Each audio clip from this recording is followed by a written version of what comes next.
राजस्थान विधानसभा का सत्र जारी है। वहीं अलवर शहर विधायक संजय शर्मा ने मेडिकल वैन के गलत भुगतान सहित बढ़ते अपराधों के मुद्दे सामने रखे। उन्होंने तारांकित प्रश्न के रूप में मेडिकल मोबाइल वैन संचालन के भुगतान का मुद्दा उठाया। उन्होंने आरोप लगाया कि फर्जी बिलों के आधार पर भुगतान के जरिए गबन किया गया है। उन्होंने दोषी अधिकारी और कर्मचारियों के खिलाफ सख्त कार्रवाई किए जाने पर जोर दिया। उधर शहर विधायक संजय शर्मा ने विधानसभा के नियम 50 के तहत प्रदेश में बिगड़ती कानून व्यवस्था का विषय रखा। साथ ही अलवर जिले में बढ़ते अपराधों का जिक्र करते हुए व्यवस्था को दुरुस्त करने की आवश्यकता बताई। विधानसभा क्षेत्र अलवर में राष्ट्रीय स्वास्थ्य मिशन के तहत मोबाइल मेडिकल वैन का दिसंबर 22 से भौतिक रूप से संचालन नहीं हो रहा है।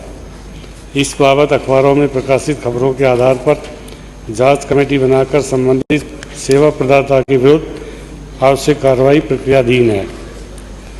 2. तत्कालीन मुख्य चिकित्सा एवं स्वास्थ्य अधिकारी अलवर को पर्यवेक्षण कार्य में लापरवाही हेतु कारण बताओ नोटिस जारी किया है। इस संबंध में अनुशासनात्मक कार्रवाई प्रक्रियाधीन है। संबंधित सेवा प्रदाता फर्म के अनुबंध को समाप्त किया जा चुका है। माननीय अध्यक्ष महोदय, आपके माध्यम से मैं माननीय मंत्री महोदय से पूछना चाहूँगा कि आपने प्रश्न संख्या 1 में आपने बताया कि दिसंबर 2022 से मेडिकल वैन का भौतिक सत्यापन भौतिक रूप से संचालन नहीं हो रहा है, और मैं आपको जानकारी देना चाहूँगा कि अलवर जिले के 19 ब्लॉकों में ये मोबाइल वैन गई नहीं और फर्जी रूप से बिल बना करके भुगतान का उठाया गया। इसके लिए जांच कमेटी बनी। जांच कमेटी ने रिपोर्ट आपको दी होगी। तो जांच कमेटी के रिपोर्ट के आधार पर जो दोषी अधिकारी कर्मचारी हैं उनके खिलाफ राज्य सरकार ने क्या कार्रवाई करी? अध्यक्ष महोदय, इसमें लापरवाही रही है अधिकारियों की, ये सही है। माननीय सदस्य कह रहे हैं जो कि इसमें लापरवाही रही है, तो जिस शर्तों का पर उनको मोबाइल यूनिट की सेवाएं देनी चाहिए थी वो शर्तें पूरी नहीं की। हमने उस फर्म का अनुबंध भी समाप्त कर दिया है और दूसरी फर्म जो अनुबंध पर हमने दूसरी फर्म को इसमें लिया है और वो दूसरी फर्म कोई हंस प्रोप्राइटर है और वो बिल्कुल 20 मोबाइल सेवाएं निःशुल्क काम करेगी। उन्हीं का ड्राइवर, उन्हीं की गाड़ी, 20 गाड़ी उन्हीं की, सारा काम हमने उसके वर्क ऑर्डर दे दिए और 10 मोबाइल वैन आज से या कल से शुरू हो जाएगी।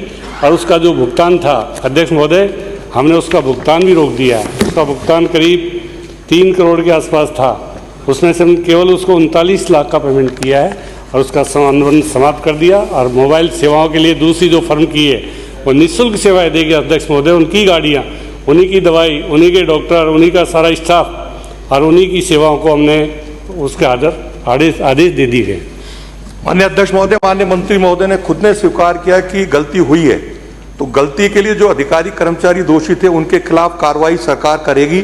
साथ ही साथ जो 39 लाख का भुगतान गलत तरीके से किया गया है, गबन का मामला है, तो क्या उसको किस प्रकार से वापस सरकार वसूलेगी, ये भी माननीय मंत्री महोदय बताने की कृपा करें। अध्यक्ष महोदय, 1 साल के करीब उन्होंने गाड़ी चलाई, उसका 3 करोड़ 28 लाख के भुगतान बनता था। हमने केवल 39 लाख का भुगतान ही किया, तो रिकवरी का तो कोई सवाल ही नहीं। जो अधिकारियों ने इसमें लापरवाही की है, उन्होंने ठीक से उनका संचालन के लिए उनको ताकीद नहीं किया या संचालन नहीं किया, उनको हम नोटिस देकर उनके खिलाफ कार्रवाई करें। अध्यक्ष जी, मेरे हाथ में जांच रिपोर्ट है, उसमें जांच कमेटी ने स्वयं ने माना है। माननीय मंत्री जी, उनका कहने का ये है कि वैन चले ही नहीं, तो क्या ऐसा ही है कि वैन चला नहीं चला?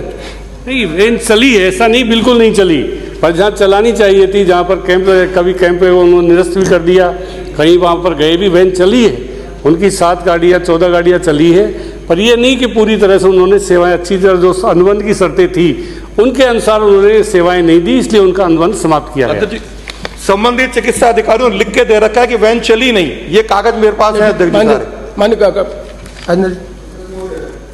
मंत्री महोदय, जानना चाहूंगा कि आपने कहा कि इसके अंदर निश्चित तौर पर अधिकारियों की गलती रही और ये मामला भी दिसंबर 2022 का है, तो क्या अब तक आपने किसी अधिकारी के विरुद्ध कोई अनुशासनात्मक कार्रवाई की है क्या? हमने जिस अधिकारी की सीएमएचओ की लापरवाही है अध्यक्ष महोदय, उसको तुरंत मालूम चलते उसको हटा दिया हमने। हटाना कोई कार्रवाई नहीं है अध्यक्ष महोदय, उसको 16 में नोटिस देना चाहिए इनको। आपने किसी को 16 में नोटिस दिया है क्या? 17 में नोटिस दिया है क्या? नोटिस देने की कार्रवाई प्रक्रियाधीन है। मैंने सवाल के जवाब नहीं कहा अध्यक्ष महोदय। माननीय अध्यक्ष महोदय, 2019 में 2018 में जब सरकार की नींव रखी गई थी तो थानागाजी सामूहिक बलात्कार कांड से इस सरकार के जो कृत्य थे उससे पूरा देश शर्मसार हुआ था। यदि मैं बात करूं चौपानकी थाने में हरीश जाटव की, जो मॉब लिंचिंग का शिकार हुआ, जिसकी हत्या हुई और उस हत्या के कारण उसके बाप को, उसके पिता को भी जहर खा करके आत्महत्या करनी पड़ी। यदि मैं बात करूं भटपुरा के योगेश जाटव की, जिसकी भी मॉब लिंचिंग के कारण हत्या हुई और इसी राजस्थान की पुलिस ने उस मॉब लिंचिंग को दुर्घटना का रूप देने का काम किया।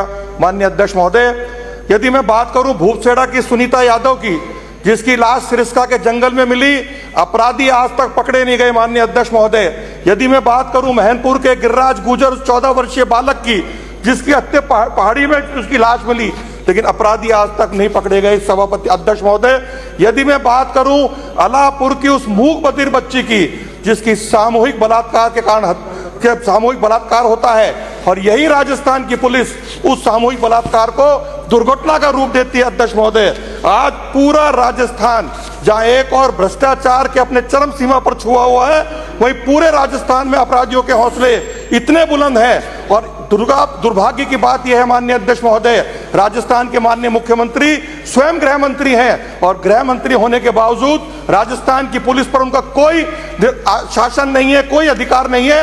अपराधी अपराध करके बाहर चले जाते हैं और दोषियों के खिलाफ कार्रवाई करने के बाद बजाय राजस्थान की पुलिस निर्दोषों को फंसाने का काम करती है। अध्यक्ष महोदय, आज राजस्थान की जनता आपसे संरक्षण मान रही है। माननीय अध्यक्ष महोदय, अपराधियों को पकड़ने का काम राजस्थान पुलिस करे और निर्दोषों को न्याय देने का काम राजस्थान पुलिस करे। बहुत बहुत धन्यवाद।